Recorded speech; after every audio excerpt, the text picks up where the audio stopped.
നമുക്ക് വേദയുടെ വിക്രത്തിന്റെ വരാൻ പോകുന്ന ദിവസങ്ങളിൽ നല്ലൊരു കഥയായിട്ടാലോ? വീഡിയോ ഇഷ്ടപ്പെടുവാണെങ്കിൽ ഒന്ന് ലൈക്ക് ചെയ്ത് ഹൈപ്പ് ചെയ്യാൻ മറക്കരുത്. അതോടൊപ്പം തന്നെ ആദ്യമായി കാണുന്നവരാണെങ്കിൽ സബ്സ്ക്രൈബ് ചെയ്യാനും മറക്കരുത് കേട്ടോ. അങ്ങനെ വേദയെ തീപ്പൊരിയാക്കാൻ വേണ്ടി സേതുലക്ഷ്മി അമ്മ വിചാരിക്കുന്നുണ്ട്. കാരണം വേദയ്ക്ക് എവിടെയാണോ പഠിച്ച് അവിടുന്ന് തൊട്ട് വേദ പുതിയതായിട്ടൊരു ജീവിതം തുടങ്ങണം.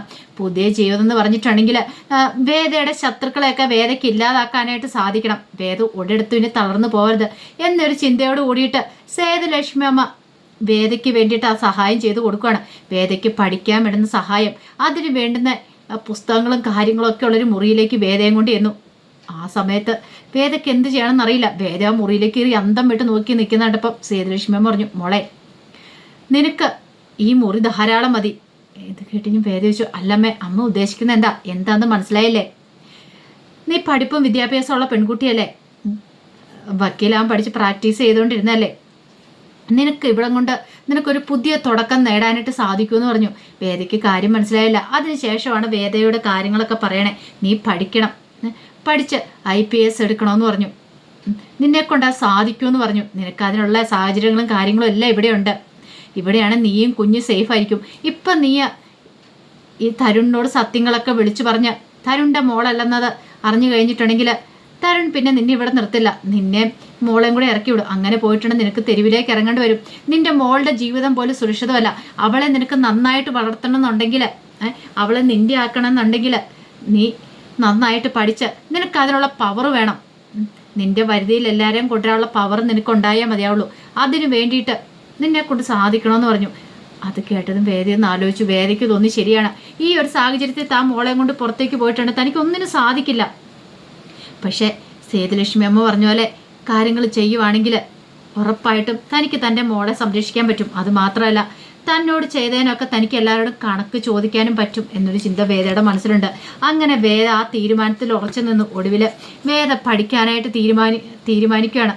സിവിൽ സർവീസ് എഴുതാൻ വേണ്ടിയിട്ട് വേദയുടെ തീരുമാനം. അതിന് വേണ്ടിയിട്ട് വേദ രാപ്പകലില്ലാതെ അധ്വാനിക്കുകയാണ്. ആ സമയം വേദയെക്കുറിച്ചുള്ള കഠിനമായ അന്വേഷണത്തിലായിരുന്നു ശ്രീകാന്തൊക്കെ. പക്ഷെ ശ്രീകാന്തിനൊന്നും വേദയെക്കുറിച്ചുള്ള ഒരറിവും ഉണ്ടായില്ല. അപ്പോൾ കുഞ്ഞു മരിച്ചു പോയെന്നൊക്കെ ഹോസ്പിറ്റലിൽ നിന്ന് പറഞ്ഞിട്ടുണ്ടായിരുന്നു വേദയുടെ കുഞ്ഞ്. പക്ഷെ അതിനകത്ത് എത്രമാത്രം സത്യാവസ്ഥയുണ്ടെന്ന് അറിയില്ല. പക്ഷെ വേദ പിന്നീട് വെളിയിലേക്ക് വരാതിരുന്നുകൊണ്ട് ഇനിയിപ്പോൾ വേദയ്ക്ക് എന്തെങ്കിലും സംഭവിച്ചു കാണുമോ? വേദ ഡൽഹിയിൽ എവിടെയുണ്ട്. പക്ഷെ ഇതുവരെയായിട്ടും വേദയെക്കുറിച്ച് ഒരു അറിവ് കിട്ടാതെ ഇനിയിപ്പോൾ ശ്രീകാന്ത് ഓർത്ത് ഇനിയിപ്പോൾ പ്രശ്നമില്ല, അവൾ ഇനിയിപ്പം ഒരു ശല്യമായിട്ട് വരത്തില്ല, അവൾ ആ പോയ വഴി പോയിക്കൊള്ളുമെന്നായിരുന്നു. പിന്നീട് വിക്രത്തിൻ്റെ കേസുകളും കാര്യങ്ങളൊക്കെ കോടതി വരുന്നുണ്ട്. അതിനു വേണ്ടിയിട്ട് നന്നായിട്ട് ശങ്കരനാരായണൻ കിടന്ന് പ്രയത്നിച്ചു, എങ്ങനെയെങ്കിലും വിക്രത്തിനെ പുറത്തെത്തിക്കാൻ വേണ്ടിയിട്ട്. ഇതിനിടയ്ക്ക് വിക്രത്തിന് ഒരു തവണ പരോള് കിട്ടിയിട്ടുണ്ടായിരുന്നു. പരോള് കിട്ടിയ കുറച്ച് ദിവസം സുധാകരൻ മാഷിനോടൊപ്പം വന്ന് നിൽക്കുകയും ചെയ്തു. പക്ഷേ അതുകൊണ്ടൊന്നും ആയില്ല. പരോള് കഴിഞ്ഞ് വിക്രത്തിന് ജയിലിലേക്ക് മടങ്ങി പോകേണ്ടതായിട്ട് വന്നു. പക്ഷേ എങ്കിൽ കേസിൽ വിക്രത്തിനെ പുറത്തു കൊണ്ടുവരാനായിട്ട് സാധിച്ചില്ല. അങ്ങനെ വിക്രം ജയിൽ ശിക്ഷ അനുഭവിക്കാനായിട്ട് തുടങ്ങി. എന്തായാലും വിക്രം കുറച്ച് കഴിഞ്ഞപ്പോഴത്തേനും വിക്രത്തിന് ശിക്ഷയിൽ ഇളവും കാര്യങ്ങളൊക്കെ കിട്ടുന്നുണ്ട്. ഇതേ സമയത്ത് ശരിക്കും തളർന്നു പോയ ആള് സുധാകരൻ മാഷാണ്. വേദ വരുമെന്നൊക്കെ വിചാരിച്ചു, പക്ഷെ വേദ വന്നില്ല. വേദയെക്കുറിച്ചൊരു വിവരവും കാര്യങ്ങളും ഉണ്ടായിരുന്നില്ല. സുധാകരൻ മാഷ് തളർന്നുപോയി. മാഷിനെ നോക്കാനായിട്ട് വിശ്വവും ശ്രീജിയൊക്കെ ഉണ്ടായിരുന്നു. അവരാണ് മാഷിൻ്റെ കാര്യങ്ങളൊക്കെ നോക്കിയിട്ടുണ്ടായിരുന്നേ. മാഷ് അങ്ങനെ തളർന്നു പോവാണ്. വിക്രം പുറത്തിറങ്ങിയില്ല. വിക്രത്തിന് ശിക്ഷ കിട്ടുകയും ചെയ്തല്ലോ. അങ്ങനെ വർഷങ്ങൾ കടന്നുപോയി. ഈ സമയത്തൊക്കെ ജയിലിൽ കിടക്കുന്ന സമയത്ത് വിക്രത്തിന് മനസ്സിലൊരു ചിന്ത മാത്രമേ ഉണ്ടായിരുന്നുള്ളൂ. പുറത്തിറങ്ങി കഴിയുമ്പോൾ വേദയെ കണ്ടുപിടിക്കണം, പ്രതികാരം ചെയ്യണം, ശ്രീകാന്തിനോടൊക്കെ പ്രതികാരം ചെയ്യണം എന്നൊരു ചിന്ത മാത്രമേ ഉണ്ടായിരുന്നുള്ളൂ. ശ്രീകാന്തിന് ഭയങ്കര സന്തോഷമായിരുന്നു. വിക്രത്തിന് ശിക്ഷ കിട്ടിയല്ലോ, ഇനി അവനെ കൊണ്ടൊരു ശല്യം ഉണ്ടാകത്തില്ല, പിന്നെ വേദയും വരാൻ പോകുന്നുള്ള ചിന്തയായിരുന്നു.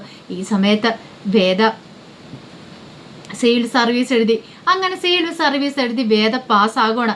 അതിന് വേണ്ടുന്ന ഫുൾ സപ്പോർട്ട് കൊടുത്ത് വേദയോടൊപ്പം നിന്നത് തരുണും സേതുലക്ഷ്മി അമ്മയായിരുന്നു. തരുണ് വേദയെ സ്നേഹിച്ചു തുടങ്ങിയിട്ടുണ്ടായിരുന്നു. പഴയ ദേഷ്യവും കാര്യങ്ങളൊന്നും വേദയോട് ഉണ്ടായിരുന്നില്ല. അതുപോലെ തന്നെ മോളെ പൊന്നുപോലെയാണ് തരുൺ നോക്കുന്നതെന്ന് വേദ തിരിച്ചറിഞ്ഞു. വേദ അവിടെ നിന്ന് തന്നെയാണ് സിവിൽ സർവീസും കാര്യങ്ങളൊക്കെ പാസ്സാകുന്നത്. പിന്നെ അതിൻ്റെ ട്രെയിനിങ്ങും കാര്യങ്ങളൊക്കെ ഉണ്ടായിരുന്നു. ആ സമയത്തെല്ലാം സേതുലക്ഷ്മി അമ്മ വേദയോടൊപ്പം നിന്നു കട്ടയ്ക്ക് തന്നെ സപ്പോർട്ടായിട്ട് നിൽക്കുകയാണ്. സേതുലക്ഷ്മി അമ്മയുടെ സഹായം ഇല്ലായിരുന്നെങ്കിൽ ഒരിക്കലും വേദയ്ക്ക് അങ്ങനെ ഒരു നിലയിലേക്ക് എത്താനായിട്ട് സാധിക്കണ്ടായിരുന്നില്ല. ആ ട്രെയിനിങ് പീരീഡിലെല്ലാം മോളുടെ കാര്യങ്ങളെല്ലാം നോക്കിയെന്ന് സേതുലക്ഷ്മി അമ്മയാണ്. അതിനുശേഷം ട്രെയിനിങ്ങും കഴിഞ്ഞ് വേദയ്ക്കൊടുവിൽ പോസ്റ്റിംഗ് ആവുകയാണ്. അത് വേറൊരിടത്തേക്കുമല്ല, തമിഴ്നാട്ടിലേക്കാണ് വേദയ്ക്ക് ആദ്യത്തെ പോസ്റ്റിംഗ് കിട്ടുന്നത്. സബ് കളക്ടറായിട്ട് വേദ പോസ്റ്റിംഗ് ആയിട്ട്. തീപ്പൊരിയല്ല, തീ കനലായിട്ടാണ് വേദയുടെ മടങ്ങിവരവ്. അതേ സമയത്ത് വിക്രം ജയിൽ മോചിതനാവുന്നുണ്ട്. വർഷങ്ങൾ കഴിഞ്ഞു പോയിട്ടുണ്ടായിരുന്നു. അങ്ങനെ ജയിൽ മോചിതനായിട്ട് വീട്ടിലേക്ക് തിരികെ വരുമ്പോഴത്തേനും മാഷ ആകപ്പാടെ തകർന്നു പോയിട്ടുണ്ടായിരുന്നു. മാഷ കിടപ്പിലായി പോയിട്ടുണ്ടായിരുന്നു. കമലയുടെ മരണവും പിന്നെ എല്ലാം വിക്രം ജയിലിലായതും എല്ലാം മാഷിനെ തളർത്തിയിട്ടുണ്ടായിരുന്നു. പക്ഷെ ആ അവസ്ഥയിലും ശ്രീജൻ കൂടെ നിന്ന് മാഷിനെ സംരക്ഷിച്ചുകൊണ്ടിരുന്നു. അങ്ങനെ വിക്രം പുറത്തിറങ്ങി കഴിഞ്ഞപ്പോഴത്തേനും മാഷിന് സമാധാന സന്തോഷമായി.